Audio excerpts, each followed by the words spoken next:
नमस्कार दोस्तों, प्रयागराज से मैं जीवन सर जीवंत अकेडमी यूट्यूब चैनल पर आप सभी दोस्तों का एक बार फिर हार्दिक स्वागत करता हूं।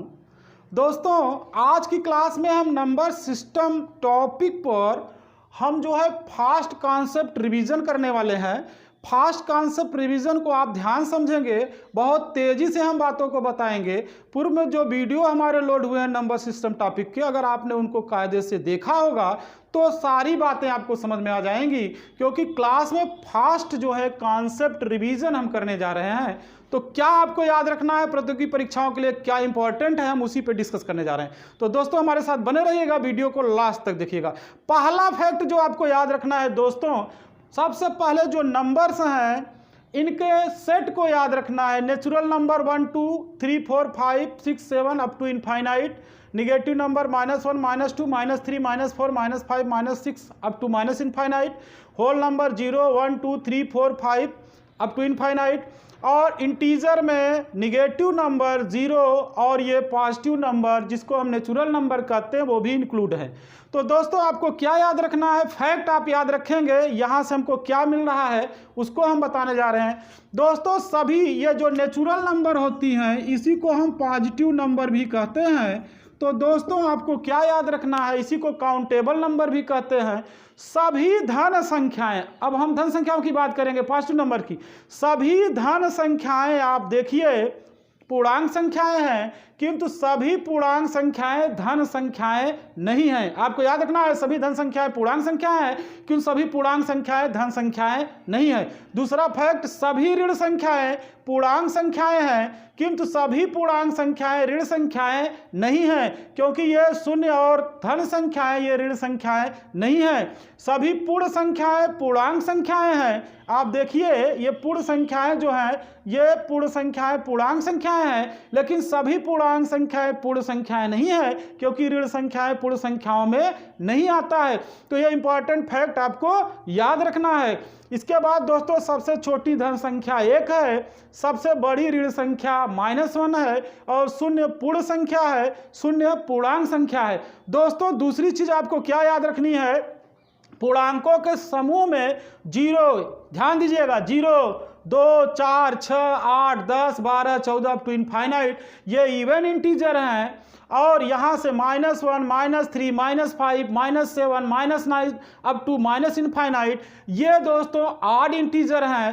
तो 0 क्या है, इवन इंटीजर है, 0 को इवन इंटीजर में रखते हैं, आपको याद रखना है। इसके बाद दोस्तों रेशनल नंबर जो होती हैं, फास्ट कॉन्सेप्ट रिवीजन चल रहा है, पूर्व के वीडियो देखे होंगे तो आइडिया लग गया होगा। जो रेशनल नंबर होते हैं सभी नेचुरल नंबर रेशनल नंबर होते हैं, सभी प्राकृतिक संख्याएं जो है परिमेय संख्याएं हैं, सभी निगेटिव नंबर रेशनल नंबर हैं, सभी ऋण संख्याएं परिमेय संख्याएं हैं, सभी होल नंबर रेशनल नंबर हैं, सभी पूर्ण संख्याएं परिमेय संख्याएं हैं, सभी इंटीजर्स रेशनल नंबर है, सभी पूर्णांक संख्याएं परिमेय संख्याएं हैं। 0 क्या है, परिमेय संख्या है। लिमिटिंग टर्म डेसिमल नंबर्स ये रेशनल नंबर है, जैसे 1.2 2.3 4.45 दशमलव के बाद अंक जो है अगर लिमिटेड है तो वो परिमेय संख्याएं होती हैं। रिपीटिंग टर्म डेसिमल नंबर आवर्ती दशमलव संख्याएं ये भी परिमेय संख्याएं होती हैं, रेशनल नंबर होते हैं, जैसे 1.4444 रिपीट हो जहां पर जो है अंक तो वो आपके जो है रेशनल नंबर्स होते हैं।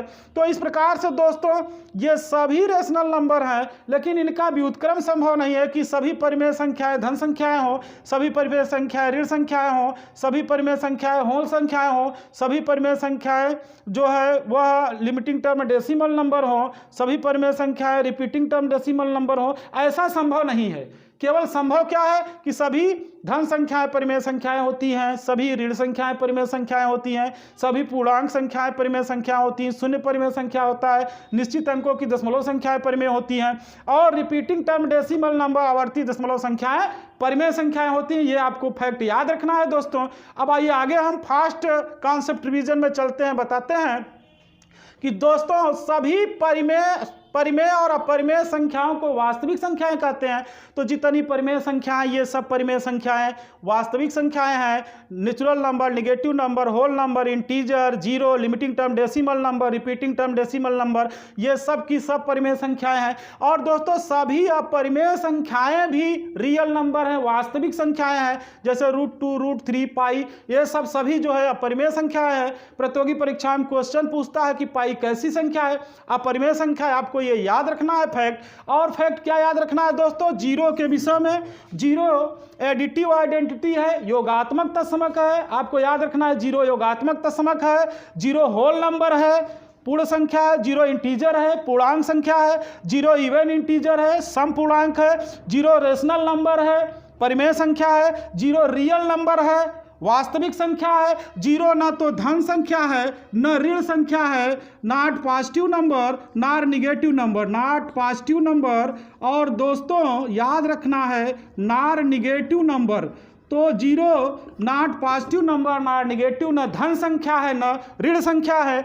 ये फैक्ट जो हमने बताया, ये फास्ट कॉन्सेप्ट रिवीजन कर रहे हैं नंबर सिस्टम पे, और जीवन सर की क्लास कर रहे हैं, हम आपको बता रहे हैं बेहतर ढंग से नंबर सिस्टम में कॉन्सेप्ट से क्वेश्चन पूछता है। टेट के एग्जाम में, सी टेट के एग्जाम में, सारे एग्जाम क्वेश्चन आता है, तो आप एकदम अलर्ट रहेंगे, मेरी बातों को आप ध्यान से समझेंगे और इसका फायदा उठाएंगे। दोस्तों फिर आपको बताते हैं इंपॉर्टेंट फैक्ट। दोस्तों जो दो है ये सम अभाज्य संख्या है, सम अभाज्य संख्या है। प्रतियोगी परीक्षाओं में दो की प्रॉपर्टी पूछता है, तो आपको याद रखना है दो सबसे छोटी सम संख्या है, अभाज्य भी संख्या सबसे छोटी दो है, तो दो सम अभाज्य संख्या है। कभी कभी विकल्प दे के पूछ देता है निम्न में सम अभाज्य संख्या बताइए, तो आपको याद रखना एक ही संख्या ऐसी है जो सम भी अभाज्य है, वो दो है। अब आपको याद रखना है दोस्तों अभाज्य संख्याओं के दो गुणनखंड होते हैं, अभाज्य संख्याओं के दो गुणनखंड होते हैं।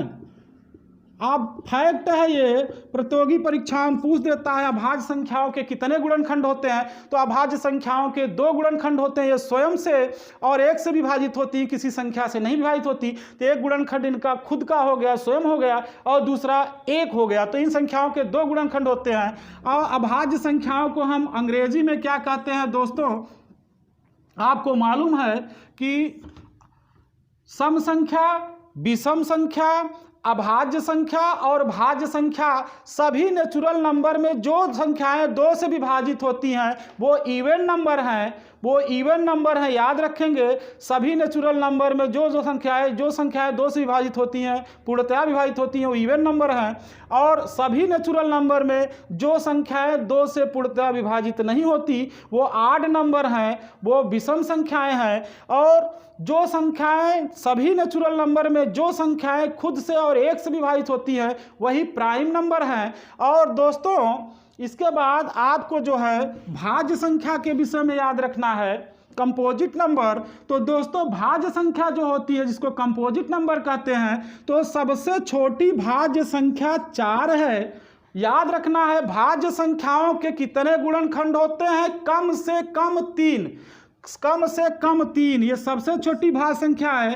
पहला गुणनखंड 4 होगा, दूसरा 2 होगा, तीसरा 1, तो इनके कम से कम 3 गुणनखंड होते हैं।